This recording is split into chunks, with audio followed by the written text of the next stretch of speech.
Hello everybody, welcome back to another video.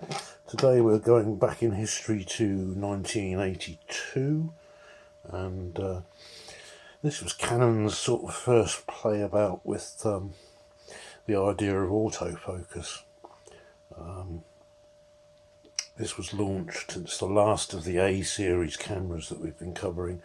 I covered the AE-1, which was the first of the A series cameras. Well, this is the last of the A series cameras, like I say, launched in 1982. The T series cameras came out in 1983 with the T50, completely different looking type of camera. So this one is currently wearing a 50mm 1.4 SSC. This is a manual focus FD mount lens.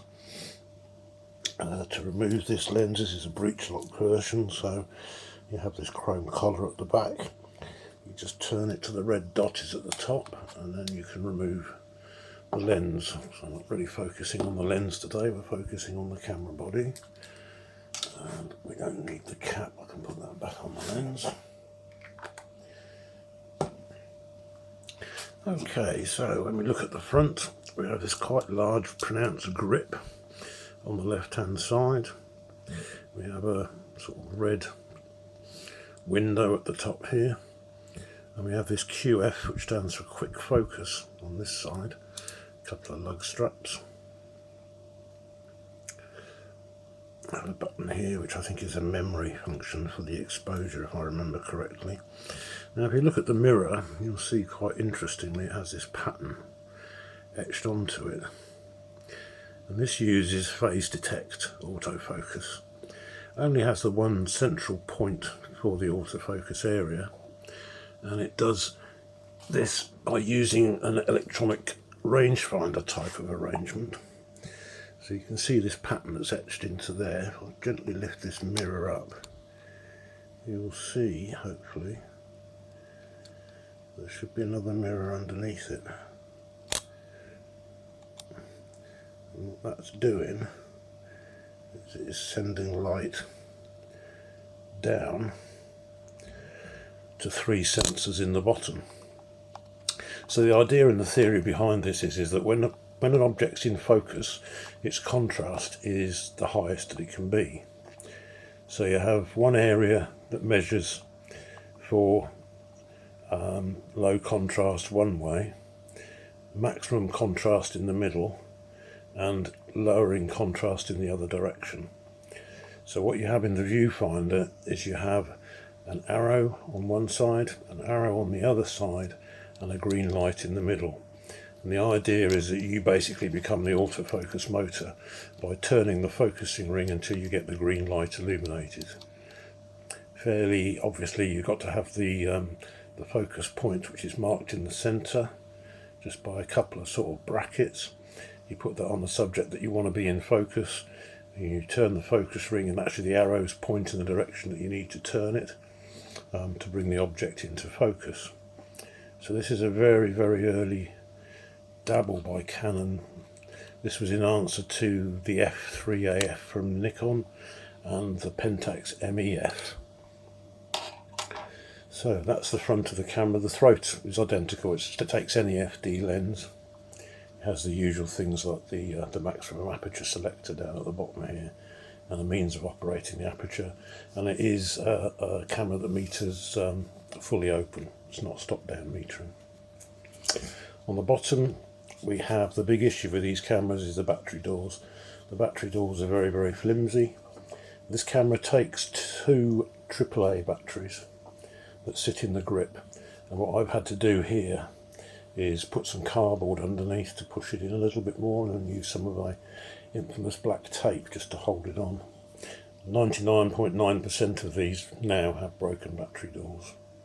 There is a connection under here for a winder.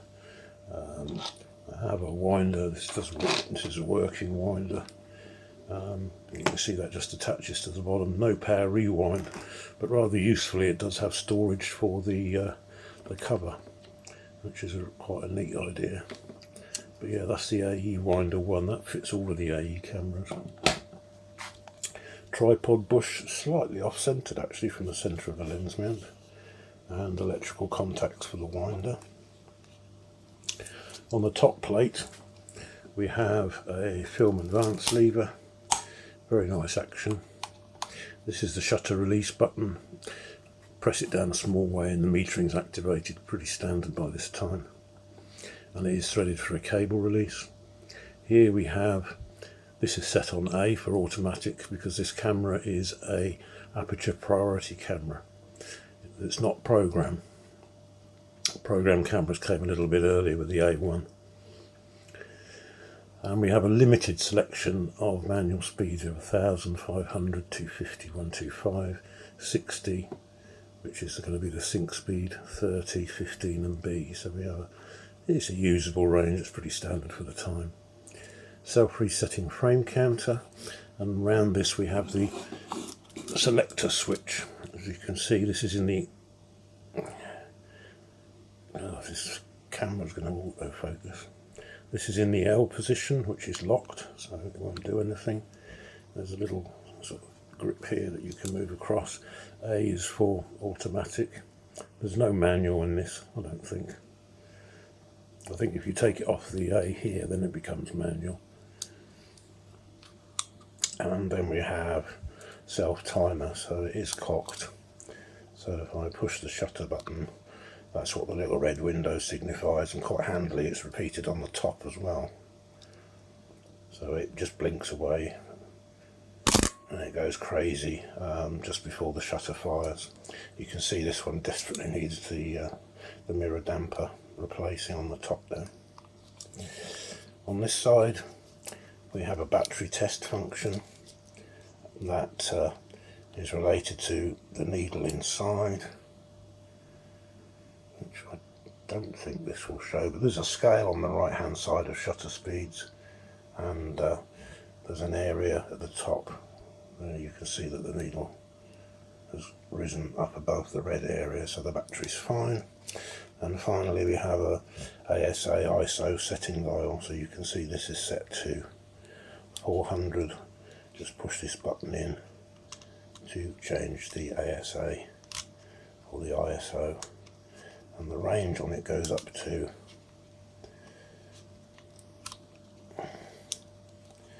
where are we at now? I think it goes up to 32, no it goes up to 1600, which is not as high as some of them of the era. I'll set that on as 400, and then a standard rewind crank when you finished exposing your films, obviously after you pushed in the button on the bottom. And it's a pull up to open the camera back. That's going to be a bit tricky because I've got tape taped onto it. We are going to put a film in this because it is a working camera, this one. So we can open the back. You can see nice big pressure plate, multi-slotted take-up spool, sprocket drive, cloth horizontal shutter, hence a 60th, with a second flash sink, and this is where your film is going to go. So yeah, very good. Right, let's pop some film in it. And today we are going to be using some, not that one. What have we got here? I've got some more of this Pan 400. So to load the camera, just pop that up, pop the film in, pull it across, insert it into the take-up spool. So this black tape's not a perfect solution.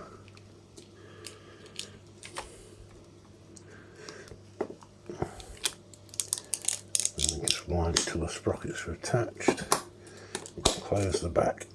Got my bodged way of keeping the batteries in. Just I like to rewind the film so you know that it's going through the camera okay. And then we can.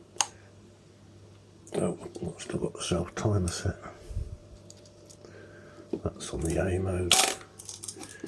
And we can see that as we advance the film, it's got a very nice. It's not a huge reach with the wind on it, so very nice action. Wind on the fire 3 times, then it's ready to go. Put our lens back on, so the red at the top. If you attach the lens with the lens in the A position, this is the one that's used for the program modes,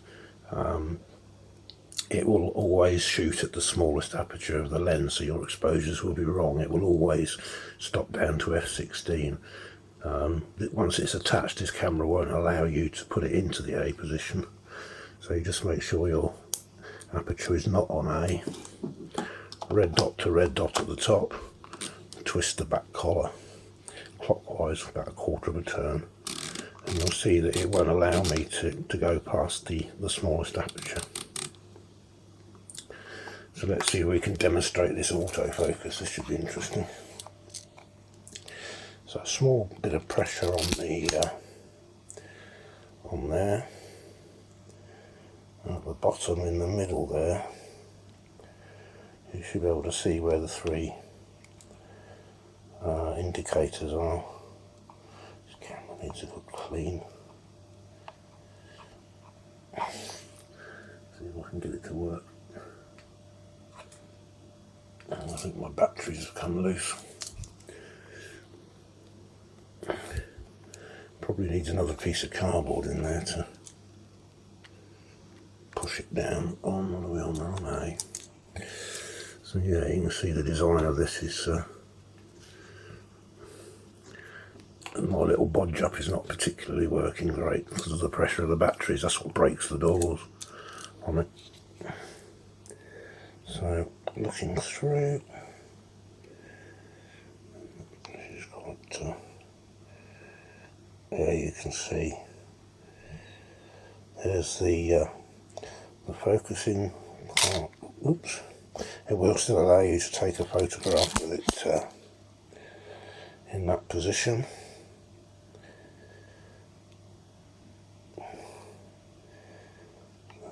It's even closer. You can see that's the in focus, and one arrow points one way, one arrow points the other, so that you can get your focus spot on the bit that's in the centre of the viewfinder, which I don't think you can see on this. But yeah, there's the display. That's in focus. So for someone like me who wears glasses, it's really handy because you can use manual focus lenses, but with focus confirm. So the next stage in development of autofocus is an electric motor to somehow drive the focusing of the lens, and we'll be covering that in the T series. That came out with the T80, which Canon decided to put the autofocus motor in the lens. Some companies like Nikon went the other way, and Pentax as well, and put the autofocus in the body with a screw drive.